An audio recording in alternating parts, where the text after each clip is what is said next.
World of Wrestling podcast, here today to discuss about AEW Double or Nothing 2025 review. Was this pay-per-view worth $49.99, bruv? Absolutely fucking not. I'm going to come out and say it right here and now. There is no chance in hell I'm spending another $49.99 plus. Not to mention Triller is no longer providing the pay-per-views here in the United States. They're only providing it out of market in the international field, so any foreign countries can gain access to it, but here in the United States they can't for whatever fucking reason, and I was able to own those pay-per-views outright while the Triller app was still available and so forth. So I sit through an entire event, 4+ fucking hours, almost 4 hours and 30 minutes. And I'd say about 3 matches were worth sitting through and watching. And the rest of the show, take it or leave it, really. I did not particularly care for most of these matches on this card. The women's title match, didn't give a flying fuck. I knew who was going to win. There was no need for this match to be on the card. It was a very predictable match. That's why it didn't mean anything to me. The 6-man tag team match with Adam Cole, Kyle O'Reilly, and Roderick Strong against the Don Callis family with Kyle Fletcher, Takeshita, and Josh Alexander. I did not see any need for that on the card. That was a fucking waste of time. I mean, the FTR versus Daniel Garcia and Nigel McGuinness. It was the second match on the card. Nobody fucking cared about it. I honestly thought that was okay to be on the card, but in all honesty, it did not hit. It was shit. And I was not impressed with that match.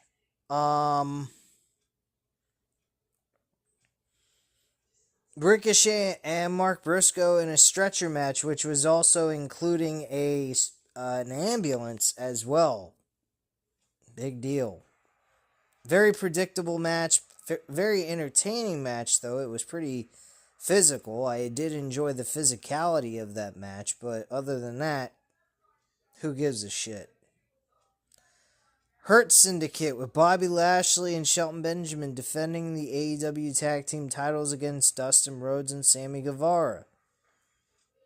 Match was okay, I guess. Nothing too particularly entertaining about it.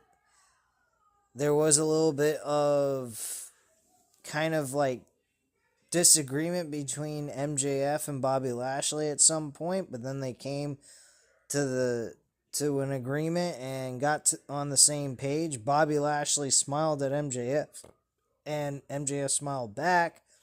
Bobby Lashley seen Dustin Rhodes by the barricade, and they both knew what to do. Let Bobby Lashley spear him through the barricade, and that was that.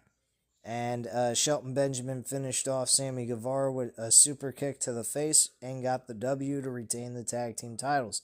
So, what is MJF doing at All In? I have no fucking clue.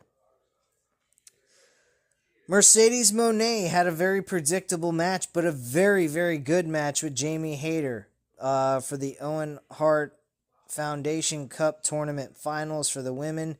I thought this was an outstanding matchup.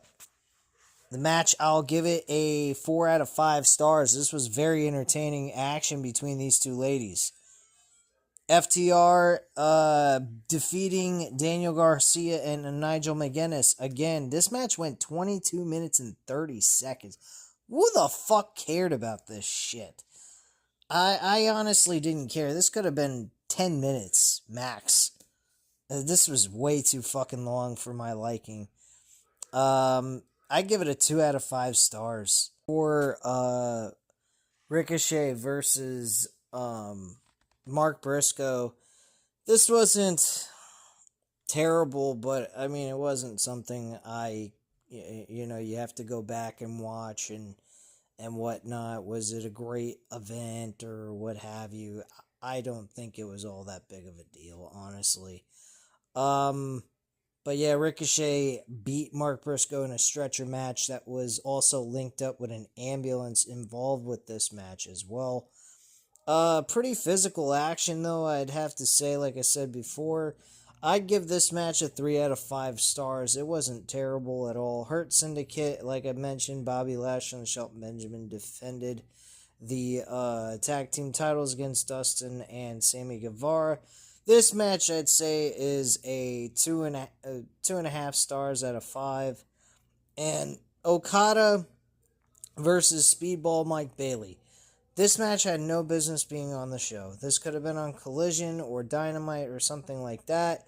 This was just fluff bullshit thrown in there for the sake of throwing it in there. Okada, of course, defended and retained the AEW Continental Championship and retained the title. I'd say the match was a 2 out of 5 stars. It was, action-wise, it was okay, but purpose-wise, it had no business on this card.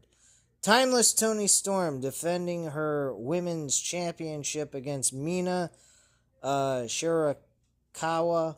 I'd say this match was okay, I guess, but I mean, if you went back and watched this, it's not like you're missing anything all that important. This match, again, could have been on Dynamite. Very predictable match. I think the predictability is what kills it for me for these pay-per-view matches overall. And I think the match was, I'd give it a 2.5 out of 5 stars because it had no business on this card. It was pretty pointless and straightforward who was going to win this match. Kenny Omega, Swerve Strickland, Willow Nightingale, and the Ops with Samoa Joe, Powerhouse Hobbs, and Shibata was a fairly decent match. Against the Death Riders of Jon Moxley, Claudio Castagnoli, Marina Shafir, Wheeler Yuta, the Young Bucks. This was a lot of fun. I enjoyed this. I liked the bodies hit the floor. They played some music through half of it, and the other half of it, they actually had a legitimate match. I had fun with it. I thought it was enjoyable for what it was, and I think that this was a very entertaining match for what it was. I'll give it a 4 out of 5 stars. This was a lot of fun to sit through, and it kept my attention for a long period of time. Don Callis, Takeshita, Kyle Fletcher, Josh Alexander, and versus the Adam Cole, Kyle O'Reilly, and Roderick Strong. No fucking business on the damn card at all. This could have been on Collision for all I care. I think this was absolute fucking trash for it being on this damn card. This was just fluff. There was a lot of fluff on this fucking show. To be quite frank with you, I'll be straight up. Here's what should have been on the show. Well, let me just go ahead and give you my rating on this match. This match was a 1 point. It wasn't terrible. I'm not saying the action itself was terrible, but there was nothing important about this. This was just filler. And because it's filler, I'm gonna give it a 2 out of 5 stars instead of 1.5 out of 5 stars. But this was just filler bullshit. Let me give you the list of matches we should have had on this motherfucking card. Over 4 hours of this shit. 4 fucking hours of this shit. Unbelievable garbage. Here's what should have been on the card. Mercedes Moné and Jamie Hayter.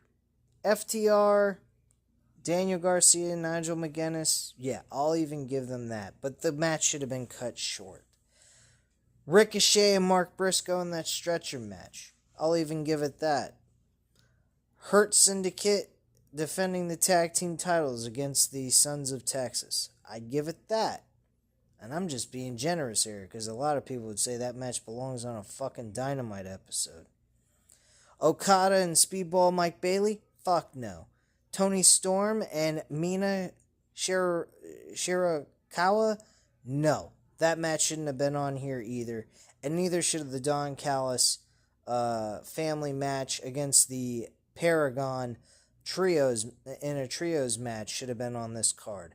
We should have had just one, the main event, two, with the Anarchy in Arena, three with the tag team titles, the stretcher match, that's four, five, six we should have just had 6 matches on this card. So 1, 2, 3, 4, 5, and yes, 6. We should have had 6 matches on this card. We had 9. And if you really want to push it, you could have taken the AEW tag team title match off the fucking card. Or the stretcher match, whichever you prefer. But this shit, overkill. Way, way too much. This was not worth 4.5 fucking hours. My friends, if you want to watch long, drawn-out content that will entertain you with good action, hard-hitting, strong-style wrestling, go watch New Japan Pro Wrestling. They will deliver what you're looking for. It will keep your interest for a long period of time. It is fun and entertaining content. This shit is not. There's a lot of things on this card that makes absolutely no fucking sense to be there. AEW is not like New Japan Pro Wrestling. They want to be like New Japan Pro Wrestling rolled with ECW and WWE type levels of shit. But at the end of the day, guys, they're just AEW and nothing more. They are a weekly televised show that do a very piss poor job of creating good storyline content. This is very disappointing to sit through 4 hours plus of this shit. I am never doing this again. I said I was interested in the main event. It got my interest. They did an excellent job. The main event was fucking fantastic. I would say that was a 4.5 out of 5 stars. There was some good matches on here. But there was just some filler shit that I just did not care to see or pay attention to. I spent most of my fucking time looking at my phone. So what the fuck should I care about this shit? I don't know what else to tell you. The main event, 4.5 out of 5 stars. There's your fucking review, guys. And Hangman Page won the match and became the number 1 contender for the world title at All In. Good for them. Terrific. I'm happy for them. They got the right pick, the right story, everything. I could have won $87 fucking $.50 betting $25 on Hangman Page. I would have had the fucking thing right. I would have won. I had Hangman Page locked. I mean locked on Bet Online. I was tempted and I said, no, I'm going to bet on Mercedes Moné, which I was right about anyway. But I was locked in and I felt the best story was Hangman Page. And I just didn't want to lose, so I took the more obvious and easier choice. And the funny thing is, on Bet Online, they picked Mercedes Moné to be a minus 350, while fucking Will Ospreay was a minus 600, Hangman Page was a plus 350. Are you out of your fucking mind? That was an extremely close call. And I don't know why Bet Online made odds like that, because those odds were completely fucking off. Tony Khan could have booked either one of them. They would have been the correct way to go. But Hangman Page had the bigger story. That's the only reason why Hangman Page, I said in the beginning of all the leading up to this pay-per-view, that Hangman Page should be the guy to win. And he did. Now we're going to see Hangman Page go to All In and defeat Jon Moxley for the World Heavyweight Championship. That is the direction we better see this go. Because if we don't, if we see MJF, there's that possibility, I swear to the Lord above, if that happens, I will never, and I mean fucking never, review this product on this channel ever again. I am dead ass serious. I will not put up with this illogical booking. I don't believe Jon Moxley's winning this match at All In. I believe Hangman Page is walking away with the world title. I think he's going to get his redemption story, and he's going to win the championship from Jon Moxley. But there's just that little variable of MJF interfering in this match to keep him from getting the title, and then going ahead and saving this for Darby Allin to save the day from Jon Moxley. And if they do that, I'm done. I'm dead ass serious. I am done with this fucking product. They have no reason to be booking this bullshit. None whatsoever. That is a terrible decision to do in a situation like this. This is very important that Jon Moxley loses this fucking championship already, because it's going nowhere. It has no plot. They lost their fucking match at Double or Nothing and Anarchy in the Arena. Please, just Tony Khan, do the right thing. Get the fucking title off of Jon Moxley. The Jon Moxley doesn't even look like he is the champion. We look like we have the title vacated somewhere, hidden away in a fucking box, in a briefcase. I mean, give me a fucking break, man. I am over this fucking company and its way of doing things. Saturday night's main event last night was just a fucking abysmal of a show to sit through, with commercial after commercial after commercial. And this pay-per-view has nothing but fluff. $49.99. Are you fucking kidding me? And then on top of it, I don't get to save the fucking event and be able to watch it as many times as I want over again by purchasing it on YouTube. YouTube's treating it as if it's a fucking gosh darn cable company. We're talking about YouTube.com.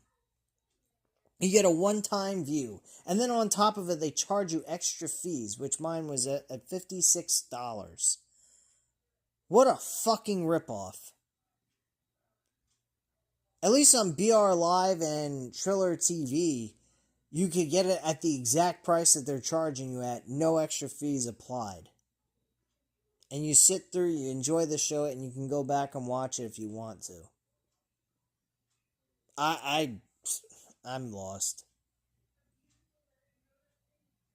I like the fact that I'd be able to watch these events unlimited, as if I owned it. Technically, I should own it because I spent a fucking shitload of money on it. And at this point in time, I am not doing that ever again, guys. I really am not. I will not go ahead and pay all this kind of money to sit through half-ass shows for 4+ hours for this shit. So, that's just my thoughts on it. I don't know what you guys thought of the show. Leave your comments and opinions down below. I'll definitely get back to you on that. By all means, hit the like button if you enjoyed the video, and hit the subscribe button if you're not already subscribed to the channel. And I greatly appreciate your time, and I'll speak to you again soon. Have a great night, guys. Bye.